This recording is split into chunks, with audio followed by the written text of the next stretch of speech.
Hello बच्चों, welcome to my entertainment comedy news story. पेड़ पर बैठी जो जल्दी से अपनी दोस्त सुनीता के पास जाती है। दोस्त सुनीता, वो दुष्ट कौवा मेरी नानों का लड्डू वाला डिब्बा लेकर भाग गया है, उसे मजा चखाना होगा। इसका मतलब हमें मेरी सहेली मधु के पास जाना होगा। जल्दी चलो मेरे साथ, कहीं ऐसा न हो कि वो कौवा सारे ही लड्डू खा ले। बूढ़ी चिड़िया फंस गई, बूढ़ी चिड़िया जाल में फंस गई।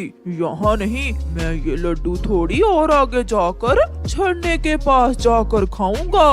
कौवा आगे बढ़ता है।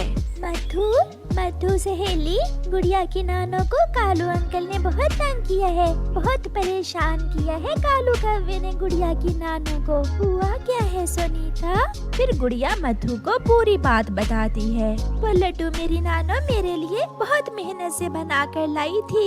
फिर तो उस कालू के बच्चे को सजा मिलनी चाहिए। मैं अभी अपने परिवार को बुलाती हूँ। फिर मधु 2 बार सीटी बजाती है। कुछ ही लम्हों में वहाँ मधुमक्खियाँ ही मधुमक्खियाँ जमा हो जाती हैं। सब मेरे पीछे चलो, एक कौवे को सजा देनी है। मधुमक्खियों की सेना उड़ती है। कालू, तेरे भागे में ये लड्डू कहाँ थे? अगर तू इतना चालाक न होता। अब देखो तुम्हारे भाग्य में और क्या क्या है। कालू अंकल, भाग सकते हो तो भाग लो। क्या? मधुमक्खियों की सेना देखकर कालू भागता है। गुड़िया जल्दी से अपनी नानों का लड्डुओं वाला डिब्बा उठा लेती है और मधुमक्खियाँ कालू कौवे को काट काट कर काले से लाल कर देती हैं। गुड़िया और सुनीता की तो हंसी ही नहीं रुक रही थी। आज के बाद कालू अंकल किसी की नानों को तंग नहीं करेंगे। मैं नानों को जाकर बताऊंगी अच्छी सजा मिली है कालू अंकल को। फिर गुड़िया खुशी खुशी अपना लड्डुओं वाला डिब्बा लेकर घर चली जाती है और कालू कौवा पेड़ के नीचे लेटा हुआ हाय हाय कर रहा था। ऐसे कालू कौवे को बुरे काम की सजा मिलती है। प्यारे दोस्तों, कहानी को लाइक करना बिल्कुल मत भूलना। सुंदरी कौवी उस जंगल में नई नई आई थी। जंगल के एक कोने में नदी के पास उसने अपना घोंसला बना लिया था। लंबे लंबे बाल, सुंदर सुंदर आँखें। इस जंगल में मुझ जैसा हसीन कोई नहीं होगा। जाकर जंगल घूम कर देखती हूँ। ऐसा सोचते हुए सुंदरी कौवी जंगल घूमने चली जाती है। हेलो हरे मिट्ठू तोते, कैसे हो? जाते हुए सुंदरी मिट्ठू तोते से ऐसा कहती है। थोड़ी दूर सुंदरी कौवी को एक पेड़ पर गौरी कौवी बैठी हुई दिख जाती है। सुंदरी कौवी गौरी कौवी के पास जाती है।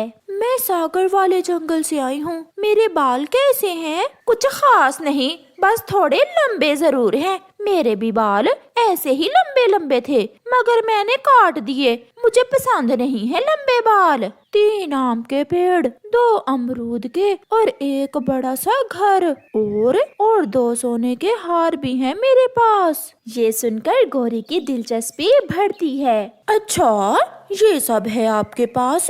फिर तो आप बहुत अमीर कवि हो। क्या शादी कर ली है आपने? नहीं, अभी तक तो नहीं की, मगर मैं किसी कौवे की खोज में हूँ जो मुझसे शादी करेगा। मैं अपना सब कुछ उस कौवे को दूंगी। गौरी सोच में पड़ जाती है। और सोने के हार भी? तो और क्या, सोने के हार बेचकर मेरा पति कोई व्यापार कर लेगा। एक कौवा है मेरी नजर में, अगर तुम कहो तो मैं बात करूँ उससे। क्यों नहीं, मैं कल आपको इसी पेड़ पर मिलूंगी। आप उस कौवे को यहाँ ले आना।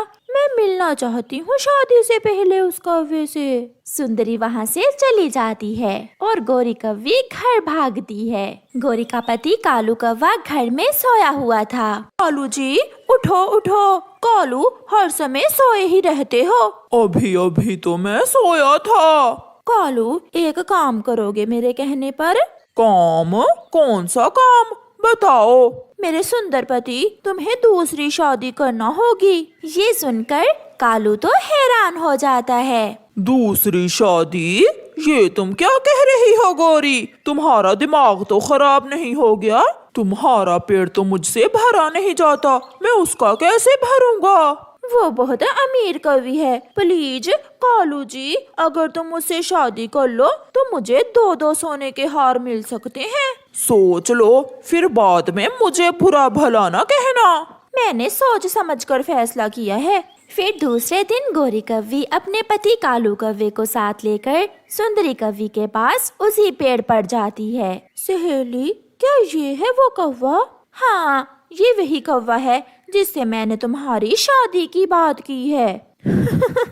ये तो बुढ़ा कौवा है, मगर चलेगा, मैं करूंगी शादी, इसी बुढ़े कौवे से करूंगी मैं शादी। ये सुनकर कालू तो खुशी से उछलने लगता है। अभी मेरी उम्र 80 साल ही तो है, मैं बुढ़ा नहीं हूँ। बात याद है ना सुंदरी, वो सोने के हार वाली? हाँ, मुझे सब याद है। फिर गौरी कव्वी अपने हाथों से ही अपने पति की दूसरी शादी कर देती है। सुंदरी, चलें? मगर कहाँ? तुम्हारे बड़े घर में। नहीं, अभी नहीं, अभी 2-4 दिन मैं अपने पति के घर में ही रहूंगी। ऐसे जमाने वाले बातें करेंगे। पति जी, चलें? फिर कालू सुंदरी कव्वी को लेकर अपने घर चला जाता है। थोड़ी देर बाद गोरी कव्वी भी पीछे ही आ जाती है। तुम यहाँ अब क्या करने आई हो? अब गोरी कैसे बताती कि वो तो कालू की पत्नी है। गोरी चुप थी। कालू बोलता है, ये मेरी नौकरानी है। छी, नौकरानी? काली कव्वी, तुमने पहले क्यों नहीं बताया कि तुम नौकरानी हो? मैं इतने गरीब कवि को अपनी सहेली नहीं बना सकती। तुम जाओ यहाँ से, भाग जाओ। जाती हो या मैं 2 लगाऊं तुम्हारे?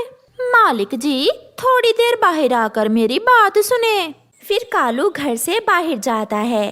कालू, अब ऐसा ना हो कि तुम इस बांदरी को सच में अपनी पत्नी बना लो। इससे वो 2 सोने के हार मंगवाओ और भगा दो इसे। मगर मुझे कल तक समय तो दो। ये सब तुम्हारी ही प्लानिंग है, इसमें मेरा कोई दोष नहीं है। गोरी चली जाती है। पति जी, एक सच बताना है आपको।